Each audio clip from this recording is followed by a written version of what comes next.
warahmatullahi wabarakatuh. Pada video kali ini saya akan menjawab soal UAS pengembangan pembelajaran bahasa dan sastra di SD.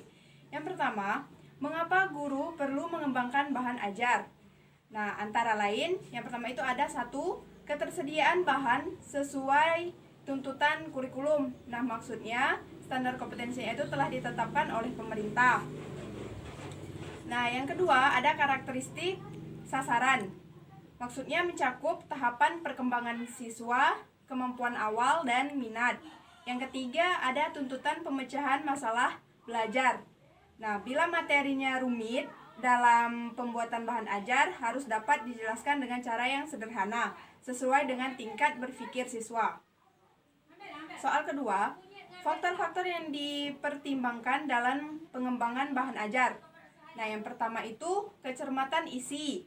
Nah, validasi isi atau kebenaran ini secara keilmuan dan keselarasan isi.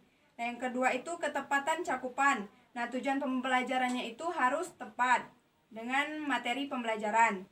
Yang ketiga itu ketercernaan bahan ajar. Nah, bahan ajar harus dipahami dan isinya dapat dimengerti oleh peserta didik. Yang keempat itu penggunaan bahasa. Nah, penggunaan bahasanya ini harus sesederhana mungkin agar peserta didik itu bisa mengerti.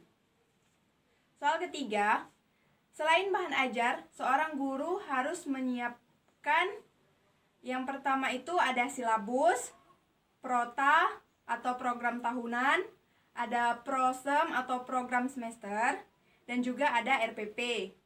Nah, itu adalah runtutan yang harus dimiliki oleh seorang guru karena akan menjadi pedoman untuk mengajar.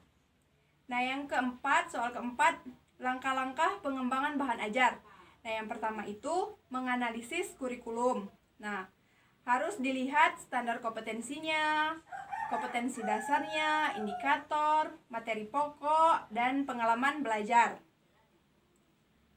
Yang kedua ada memahami kriteria pemilihan sumber belajar. Nah, ini ada kriteria umum, yakni harus praktis dan sederhana. Jadi bahan ajarnya itu harus sesederhana mungkin, terus itu harus ekonomis dan juga fleksibel.